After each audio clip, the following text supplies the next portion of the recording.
Bonjour mesdames et messieurs et bienvenue dans ce flash d'information.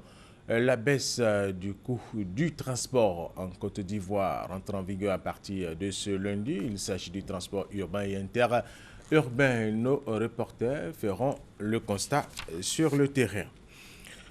Les populations de Bianois dans le département d'Aboisseau ont désormais de l'eau potable en quantité. Le château d'eau de ce village a été inauguré en fin de semaine par le ministre des Infrastructures économiques, Patrick Hachi. C'est un soulagement pour ces populations estimées à 40 000 personnes.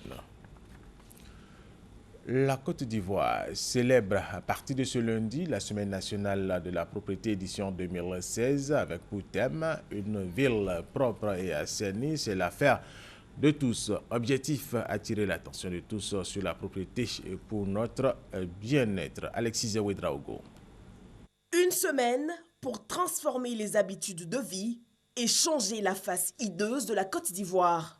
C'est l'essence de la Semaine nationale de la propreté qui ouvre ses portes ce 1er août dans le pays.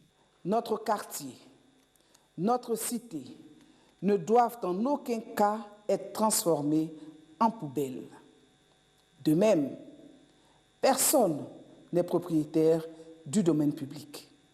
Nul n'a donc le droit de le salir ou d'en abuser de façon illégale. Pour cette première édition, le gouvernement entend susciter la participation de toutes les populations vivant en Côte d'Ivoire.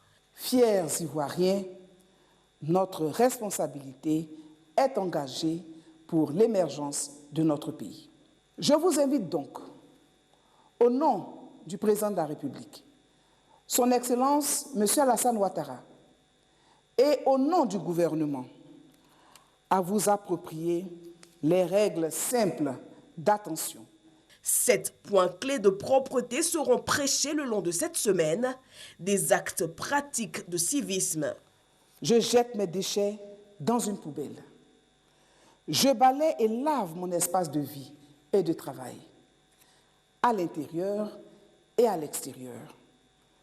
Je cure les caniveaux, j'entretiens et j'embellis ma rue.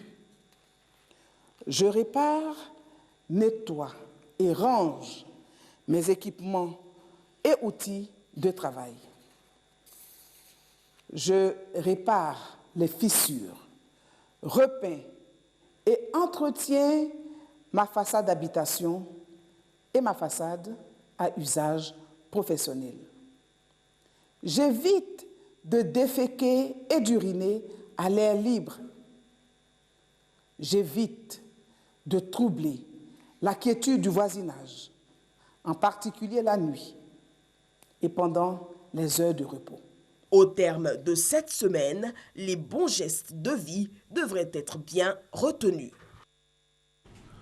Autre information, plusieurs milliers de Congolais étaient rassemblés hier dimanche à Kinshasa pour assister au premier meeting depuis son retour de l'opposant Étienne Tshisekedi. Il a exigé hier dimanche devant ses partisans la tenue de l'élection présidentielle d'ici la fin de l'année et le départ du président Joseph Kabila le 20 décembre prochain. Les Sud-Africains votent mercredi pour les élections municipales. Le président sud-africain Jacob Zuma a donc exhorté hier dimanche les électeurs à voter massivement pour le parti au pouvoir, le Congrès national africain ANC. Ce scrutin, selon les analyses, s'annonce difficile et pourrait voir l'ANC perdre plusieurs villes clés. Et nous allons terminer avec cette information. L'ONU avait normalement jusqu'à ce lundi 1er pour relancer chez les pourparlers de paix inter-syrien. L'envoyé spécial en Syrie, Staffana de Mistura, a toutefois annoncé qu'il espérait pouvoir réunir le régime de Bachar al-Assad et les rebelles fin août. L'Organisation des Nations Unies, ONU, semble donc avoir des difficultés pour résoudre ce conflit. Le conflit est syrien. Et c'est la fin de ce flash d'information. Merci de l'avoir suivi. Je vous retrouve à 13h.